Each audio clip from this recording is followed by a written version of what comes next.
There's growing noise targeting LIC's investments, but here is what you should know. First and foremost, LIC manages 55 lakh crore rupees of the nation's savings. Almost every Indian family depends on it. So that's credibility that you're talking about.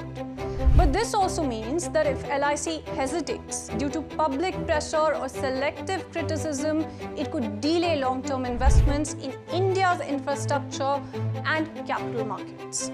Now, what is the criticism then all about? The criticism is that some groups are targeting it along with groups like Adani and Reliance, calling them risky.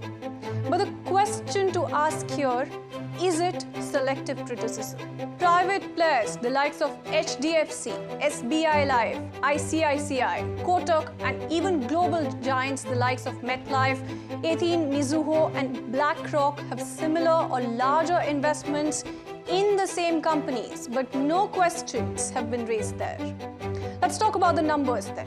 LIC has investments in 300 plus top Indian companies. It does not depend on any one group or any one sector. Now, in fact, not just that, LIC also follows strict rules. No special treatment for anyone. LIC cannot invest more than 1% of its total fund in any corporate group. We took a closer look, in fact, at LIC's investments, and because of this disciplined approach, its equity portfolio grew from 1.5 lakh crore rupees back in 2014 to 15.5 lakh crore rupees today. And you're talking about a tenfold increase here. Now, why is LIC then being targeted now?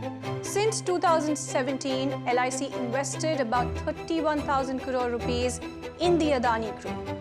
This investment has grown to 65,000 crore rupees, and that's a clear gain that you're looking at there because of their due diligence. So why does LIC invest then in companies like Adani that own infrastructure, and why should you care? Infrastructure, power lines, airports, ports, energy distribution and logistics is predictable. It is steady like rent perhaps from a house or income from a shop. Now, these assets also usually have AAA or high safety ratings from rating agencies. And LIC is not alone when it comes to investments like this, because you do have Berkshire Hathaway that generates near 20% of profits only from the infrastructure sector. So the question then is not why did LIC invest here? The real question is why should LIC not invest here when every other global insurer does that? Now, the critical question, in fact, that I leave you with is if a major natural disaster, pandemic, or even economic shock occurs in 2040, will insurers heavily exposed to volatile sectors be able to meet their obligations and pay claims? This underscores the strategic importance of long-term, stable infrastructure investments which safeguard both policyholders and the broader economy.